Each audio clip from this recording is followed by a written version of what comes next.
ஹரே கிருஷ்ணா கிருஷ்ணா கிருஷ்ணா ஹரே ஹரே, ஹரே ராமா ராமா ராமா ஹரே ஹரே. குட்டி கதைகள் 542. இங்கு பீஷ்மரின் அம்பு படுக்கை எனும் கதை காண்போம். முன்பு ஒரு சமயம் மகாபாரத போருக்கான குருச்சேத்திரத்தில் கௌரவர் படையும் பாண்டவர்கள் படையும் எதிராக நின்று கொண்டு இருந்தன. மகா சமுத்திரம் போல் வீரர்கள் இரு தரப்பிலும் அணிவகுத்து நின்று இருந்தார்கள்.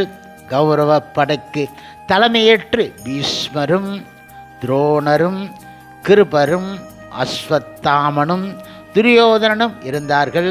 பாண்டவர் படையிலும் பாண்டவர்களும் சாத்யகி, துருபதன், திருஷ்டுப்னன், சிகண்டி போன்றோர் முன் நின்றார்கள். போர் துவங்குவதற்கு முன்பு தர்மபுத்திரர் தமது கவசத்தையும் ஆயுதங்களையும் தேரின் மீது வைத்துவிட்டு கௌரவரின் படையின் புறம் நடந்து சென்றார். இப்படியாக அவர் செல்வதைக் கண்டு பாண்டவர்கள் குழப்பம் அடைந்தார்கள். பகவான் கிருஷ்ணர் அவர்களுடைய குழப்பத்தை தீர்த்து வைத்தார். அர்ஜுனா, பதட்டம் வேண்டாம். யுத்தம் துவங்கும் முன்பாக பெரியோர்களின் ஆசியை பெற வேண்டிய தர்மர் அங்கு செல்கின்றார் என்றார் அவர். இப்பொழுது தர்மரின் வருகையைக் கண்டு கௌரவர்களான துரியோதனனும் அவன் தம்பிமார்களும் தர்மபுத்திரர் யுத்தத்தைக் கண்டு அஞ்சி தம்மிடம் சரண் அடைய வருவதாக கூறி அவரை இழிந்து உரைத்தார்கள். தர்மபுத்திரர் கூப்பிய கைகளுடன் பீஷ்மரின் அருகில் சென்று அவரை வணங்கி ஆசி வேண்டினார். பெரியோர்களின் ஆசியுடன் துவங்கும் எந்த செயலும் வெற்றி அடையும். தர்மனே, உனக்கு வெற்றி உண்டாகட்டும் என பீஷ்மர் ஆசீர்வதித்தார். ஆச்சாரியர்கள் ஆன துரோணர், கிருப்பர் இவர்களுடைய ஆசிகளை பெற்றுக்கொண்ட தர்மபுத்திரர் தம்முடைய படைப்பகுதிக்கு திரும்பி வந்து விட்டார். இனி யுத்தம் துவங்கலாம் என்றும் அறிவிப்பு செய்தார் தர்மபுத்திரர். இது இப்படியாக இருக்கும் சமயம் மகாபாரத யுத்தத்தில் 3ஆம் நாள் பீஷ்மரின் தலைமையில் கௌரவர்களின் படை பாண்டவர்களை கதிகலங்க வைத்தது. பீஷ்மர் மின்னல் வேகத்தில் தாக்குதல் செய்தார். எந்த ஒரு திசையை நோக்கினாலும் அங்கு பீஷ்மர் தோன்றி போர் புரிந்து கொண்டு இருந்தார். பாண்டவர்களின் படை சிதறி ஓடியது. தர்மரும் அர்ஜுனனும் கலக்கம் அடைந்தார்கள். பகவான் கிருஷ்ணர் தேரோட்டிய வண்ணம் அர்ஜுனனின் கலக்கத்தை போக்கினார்.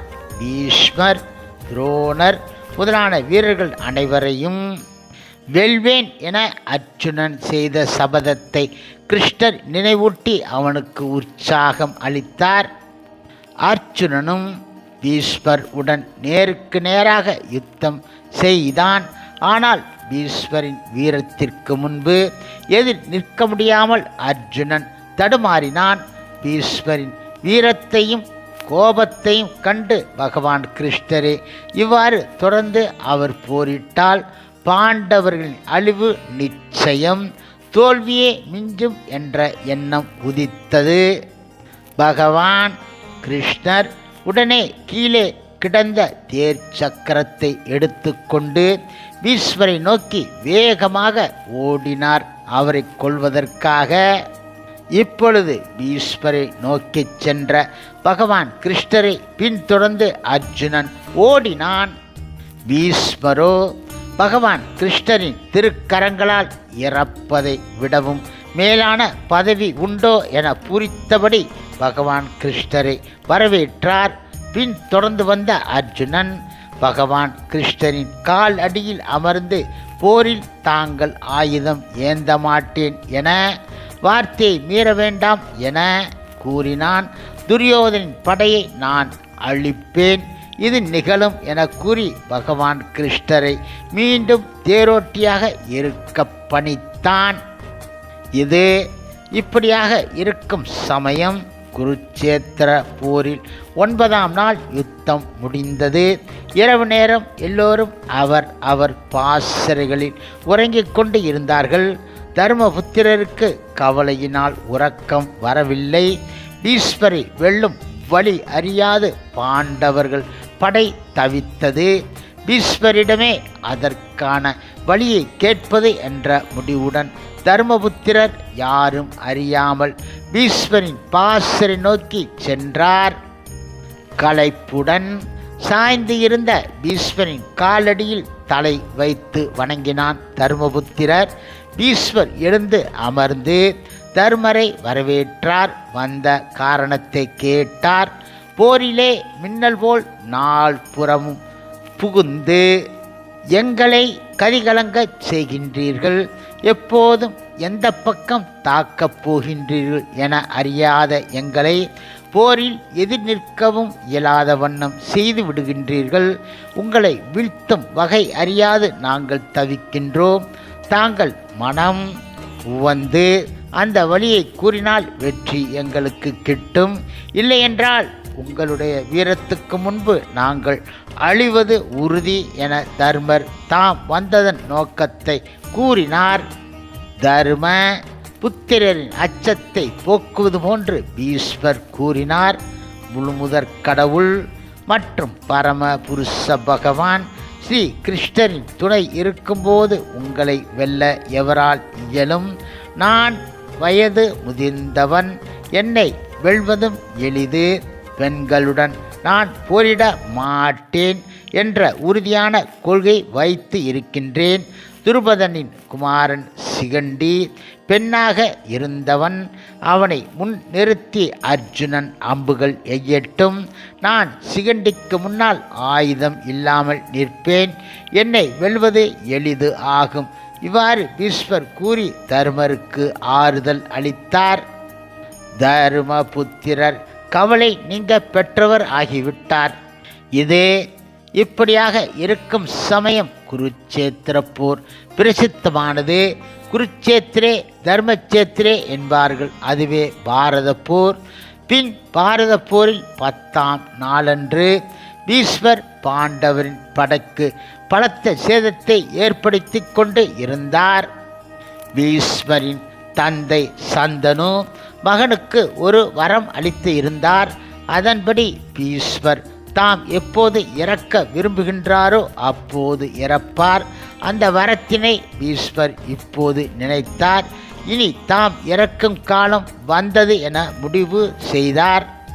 அந்த தருணத்தில் பீஷ்மரின் நிலையை அறிந்த அர்ஜுனன் தேரின் உள்ளே சிகண்டியை நிறுத்திவிட்டு பீஷ்மரின் மீது அம்பு மழை பொழிந்தான். சிகண்டிக்கு முன்னால் போர் புரிய விரும்பாத பீஷ்மர் ஆயுதங்களை தேர்தட்டில் வைத்துவிட்டு நின்றார். அர்ஜுனன் பொழிந்த அம்புகள் அவருடைய உடலை துளைத்தன. அவற்றின் வேதனை அவருக்கு வலியை தரவில்லை. தம் அருகில் இருந்த துச்சாதனன் இடம் பீஷ்மர் அம்புகளை காட்டி பெருமிதம் கொண்டார். ஓ துச்சாதனா, இந்த அம்புகள் சிகண்டியின் அம்புகள் கிடையாது. இவையெல்லாம் அர்ஜுனனின் அம்புகள். என் கவசங்களை துளைத்து கொண்டு செல்லத்தக்க அம்புகளை வீசும் திறமை அர்ஜுனன் ஒருவனுக்கே உண்டு. பீஷ்மரின் உடல் முழுவதும் அம்புகள் துளைக்கப்பட்டு இரத்தம் வழிந்து ஓட தேரில் இருந்து கீழே சரிந்தார் பீஷ்மர். அம்புகள் அனைத்தும் படுக்கை போல் அமைந்து அதன் மீது அவருடைய உடல் படிந்தது.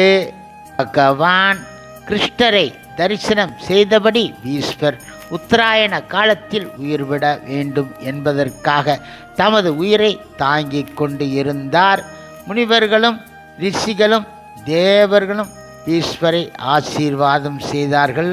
பகவான் ஸ்ரீ கிருஷ்ணரும் பீஷ்மரை ஆசீர்வாதம் செய்தார். இது இப்படியாக இருக்கும் சமயம் பீஷ்மர் கௌரவரின் படையில் 13 நாட்கள் சேனாதிபதியாக இருந்தவர். பின்பு போர்க்களத்தில் பீஷ்மர் விழுந்த செய்தி துரிதமாக பரவியது. இருதரப்பினரும் போரை நிறுத்திவிட்டு பீஷ்மரை காண விரைந்து சென்றார்கள். அம்பு படுக்கையில் கிடந்த பீஷ்மரின் முன்பு கௌரவர்களும் பாண்டவர்களும் குழுமினார்கள். அவர்களை எல்லாம் பீஷ்மர் மலர்ந்த முகத்துடன் பார்த்து ஆசி உரைத்தார். பீஷ்மரின் உடல் அம்பு படுக்கையில் சாய்ந்து இருந்தன. ஆனால் தலை எந்த ஆதாரமும் இல்லாமல் தொங்கிக் கொண்டு இருந்தது. தலையை தூக்கி நிறுத்த உயரமாக ஏதேனும் கொண்டு வரும்படி பீஷ்மர் கேட்டுக்கொண்டார். பின்பு பீஷ்மர் அர்ஜுனன் இடம் இந்த நிலையில் எந்தவிதம் தலையை தூக்கி நிறுத்த வேண்டுமோ அதனை செய்வாயாக என கூறினார். அர்ஜுனன் அவரை வணங்கினான். பின்பு 3 அம்புகளை பூமியில் செலுத்தினான். 3 கோணத்தில் நின்ற அம்புகளின் மீது பீஷ்மரின் தலையை வைத்தான். இதுதான் உகந்த செயல் என பீஷ்மர் அர்ஜுனனை பாராட்டினார். இது இப்படியாக இருக்கும் சமயம் அம்பு படுக்கையில் பீஷ்மர் இருந்தார். உயிர் பிரியவில்லை. உரிய காலத்தை எதிர்நோக்கினார். உத்தராயண காலம் வந்த பின்பே உயிரை போக்கிக் கொள்ள வேண்டும் என்ற முடிவுடன் அவர் அம்பு படுக்கையில் இருந்தார். அவரை தரிசித்து ஆசிபர வீரர்களும் அரசர்களும் வந்த வண்ணம் இருந்தார்கள். அவருடைய மொழிகளை கேட்க கௌரவர்களும் பாண்டவர்களும் அவர் முன்னே அமர்ந்தார்கள். பகவான் ஸ்ரீ கிருஷ்ணரை தரிசனம் செய்து கொண்டே வீர மரணம் அடைய விரும்பினார் பீஷ்மர். பீஷ்மரின் விருப்பப்படியே பின்பு அதுவும் நிறைவேறியது. முக்தி அடைந்து விட்டார். இப்பொழுது பீஷ்மர் அந்த தருணத்திற்காக காத்து கொண்டு இருந்தார். பீஷ்மர் அம்பு படுக்கையில் படுத்திருக்கும் தனக்கு சாஸ்திரங்கள் கூறும் வழியில் தண்ணீரை தருவாயாக என்றார் அர்ஜுனன் இடம். அர்ஜுனன் தனது ரதத்தில் ஏறி காண்டீபத்தை நான் ஏற்றி பீஷ்மரின் தலைக்கருகே ஏவினான். பூமி பிளந்து பீஷ்மரின் தாயான கங்கை நீர் ஊற்றாக வந்து நேராக பீஷ்மரின் வாயின் அருகே பாய்ந்தாள். பீஷ்மரும் தாகம் தனிய பெற்றவர் ஆனார். காண்டீப நாளில் கங்கை வந்தாள். மங்காய் புகழ்படைத்த பீஷ்மருக்கு தாயின் அன்பால் தாகம் தணிந்தது. ஹரே கிருஷ்ணா ஹரே கிருஷ்ணா கிருஷ்ணா கிருஷ்ணா ஹரே ஹரே, ஹரே ராமா ராமா ராமா ஹரே ஹரே. சில பிரபுபாதரின் சேவையில் இஸ்கான் பக்தர்கள்.